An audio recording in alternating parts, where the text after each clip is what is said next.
Order! Order! You are an incorrigible delinquent at times. Behave yourself, man!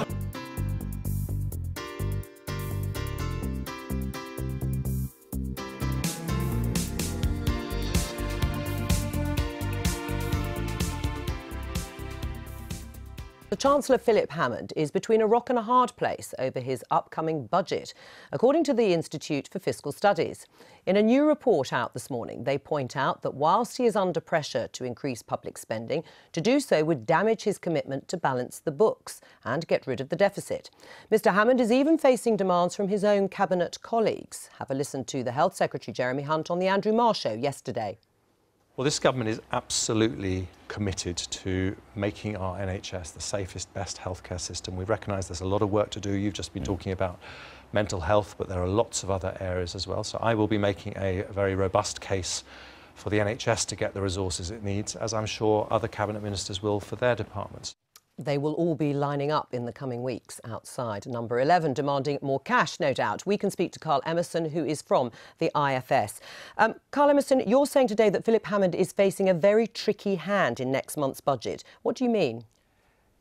It looks like the outlook for growth over the next few years, for productivity, which is the key driver of growth, is going to be downgraded. So in the March budget, it was assumed that each year on average we could grow at about 1.6% a year.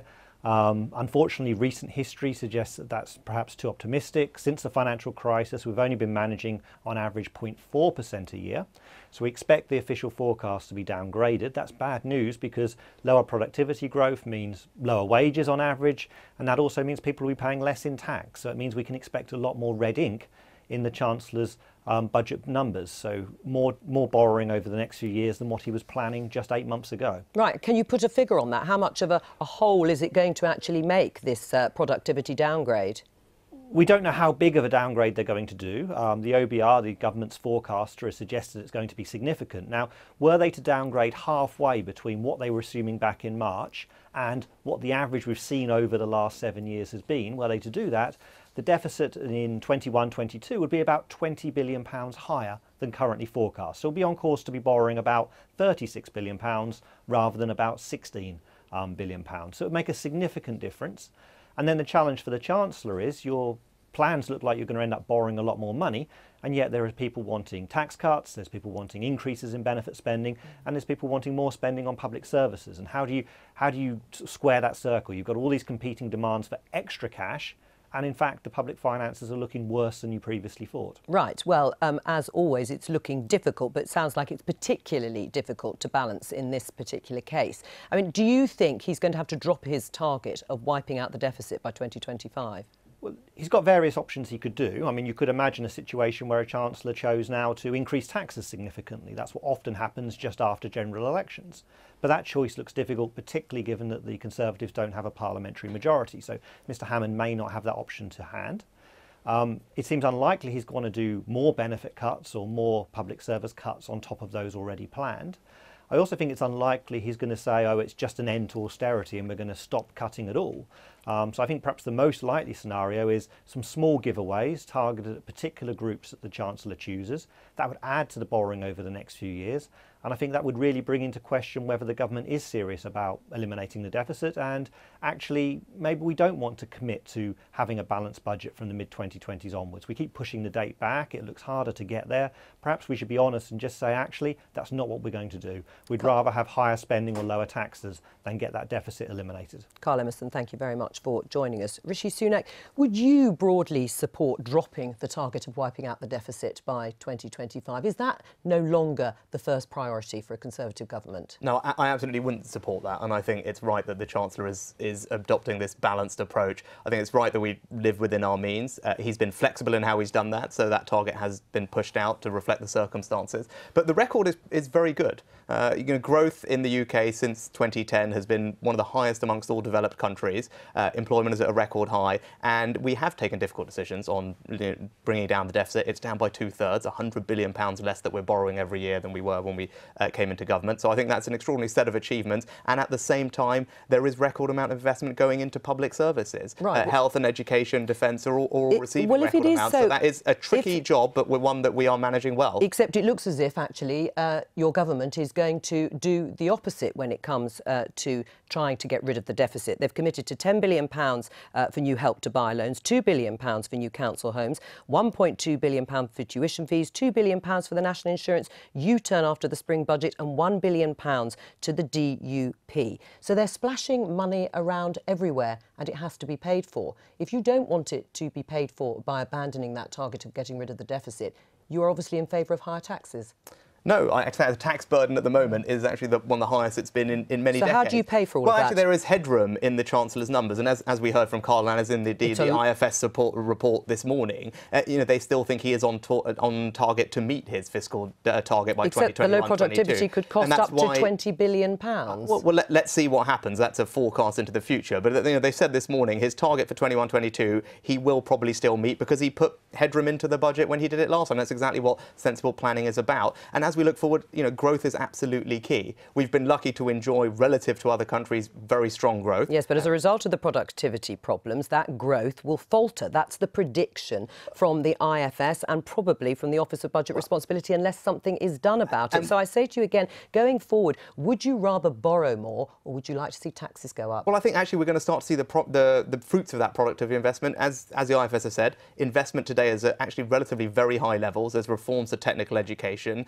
There's a record amount of new company creation. Those are the kinds of things that will raise productivity. And obviously those things have only just started to happen in the last few years. Well, there's been no evidence, obviously, up to now. These things don't happen overnight when you're talking about investments in infrastructure and in changing technical education and skills. But actually over the coming years, we will start to see the fruits of that, as we have seen already in primary and secondary education. Would you back the idea of abandoning the deficit elimination by the mid-20s? Well, look, I think there's a few different issues here at play. It's clearly the case that the sort of slash and burn austerity approach of the government has not worked by its own measure, because they said originally the deficit would be eliminated by 2020. Well, now we're talking about it not even being eliminated by 2025. And why is that? Because they have failed markedly to invest in closing that productivity gap and that issue about productivity, which has been around for years. So would you back the idea of abandoning that target? What we have said is we have got a fully costed manifesto commitment. So there's also about how you cut the cake as well and decisions that you make within that too. But we have got a fully costed manifesto set of commitments that are, we show where we're going to raise the taxes from in terms of corporation tax, making different decisions about inheritance tax and capital gains tax, all these huge tax cuts for the richest, which have happened under the Conservatives, and switching that money into investment like education, the IFS don't think the sums add up. I mean, they've said very clearly, and they said it in the election, it was a black hole of at least £9 billion in your tax and spending plans, and that was specifically on public services. So what do you say in response? Well, that's not anything like as big as the figure as the IFS have just said about the government's black hole, and they're actually in government. Oh, right. But so I think, if you're not in government, it's all right to be fairly loose, fast and loose with the figures? Not at all. We have a fully costed, independently audited set of manifesto commitments. But I think it is really important to understand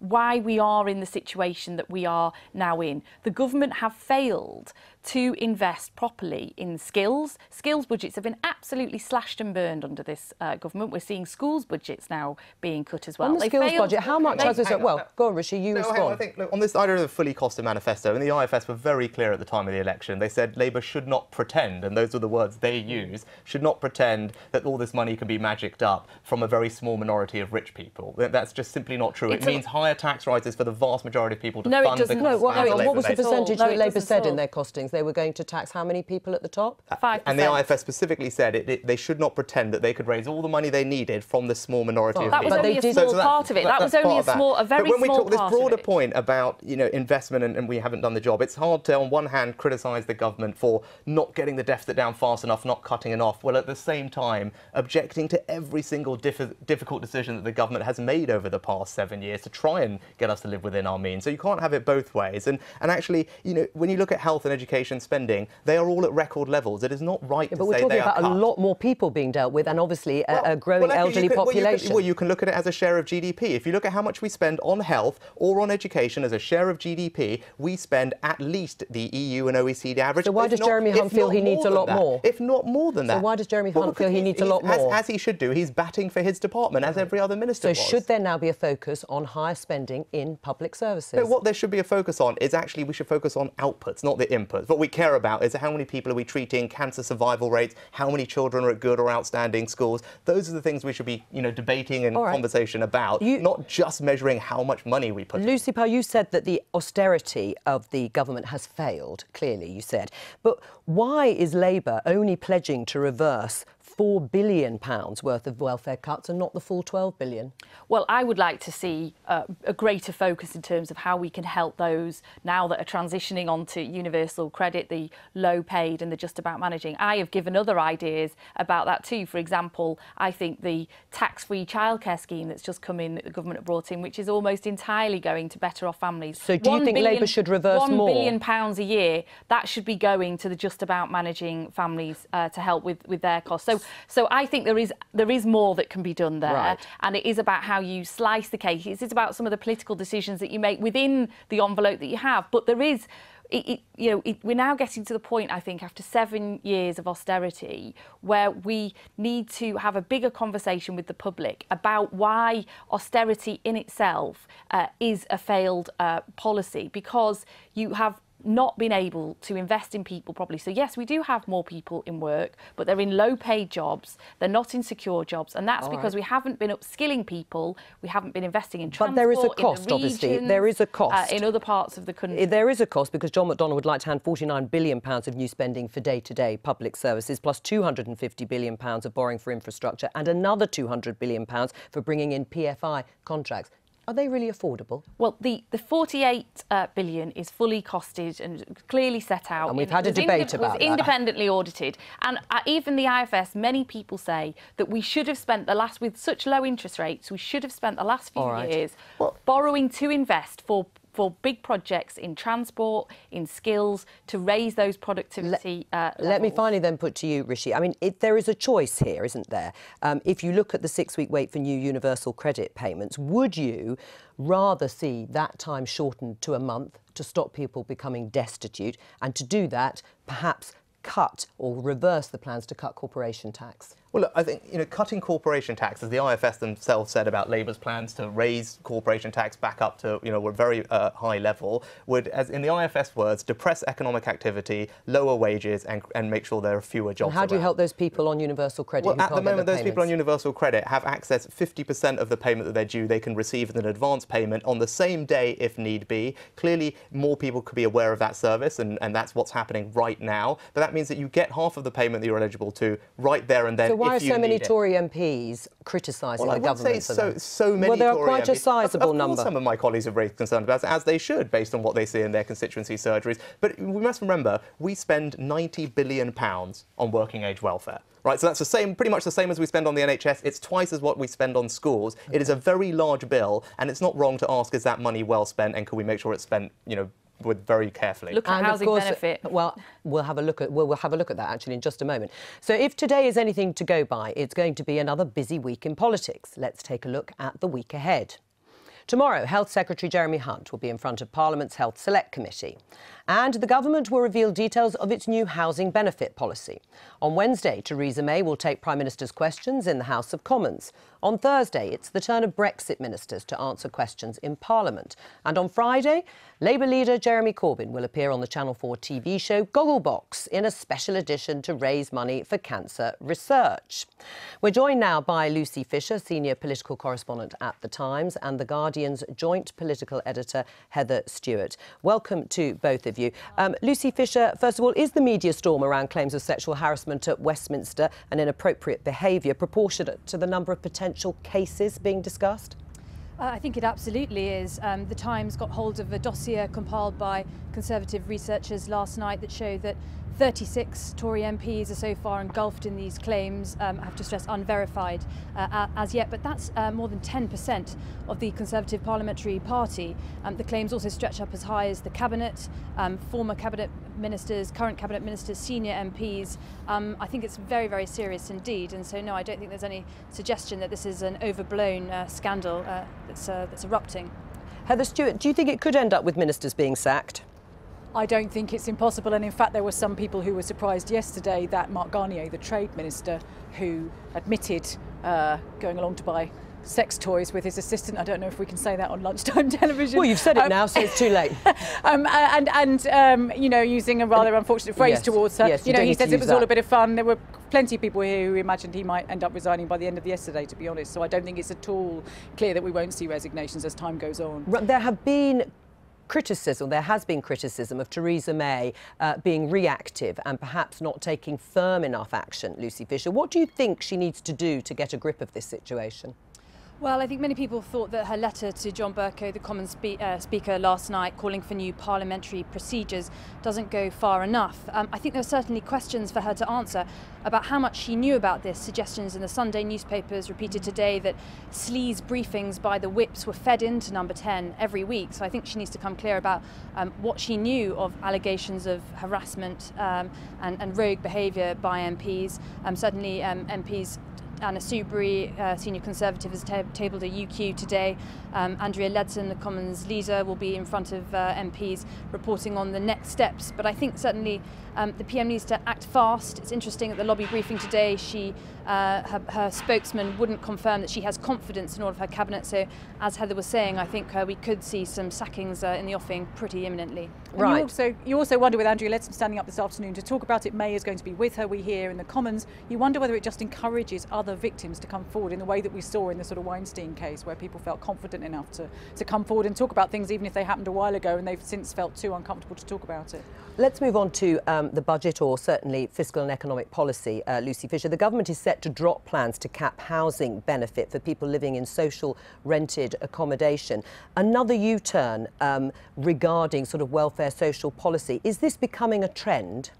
Well, it certainly seems that way, doesn't it? And I think a really interesting factor, this U-turn that the PM announced last week during Prime Minister's questions, came off the back of Labour tabling an Opposition Day debate. So even though the government now says we're not going to get involved, we're not going to vote in these non-binding Labour-led debates, she still felt prompted to announce that U-turn before that debate happened. So I think, as well as being another U-turn, it's another one that really Labour can claim a big victory on. So I think Jeremy Corbyn certainly is feeling very confident in the offing. Labour planning to press on for more changes in policy of universal credit, certainly in the run-up to Christmas. And some of this can be seen in the light that these are the policies of George Osborne being reversed here now, Heather Stewart, that actually some of those chickens are coming home to roost. Absolutely. George Osborne announced £12 billion worth of welfare cuts in the aftermath of the 2015 general election. He's since gone, of course, but the legacy of that remains, and MPs are now finding their constituents coming and talking to them about, you know, telling them dreadful stories about universal credit and so on, and these are the cuts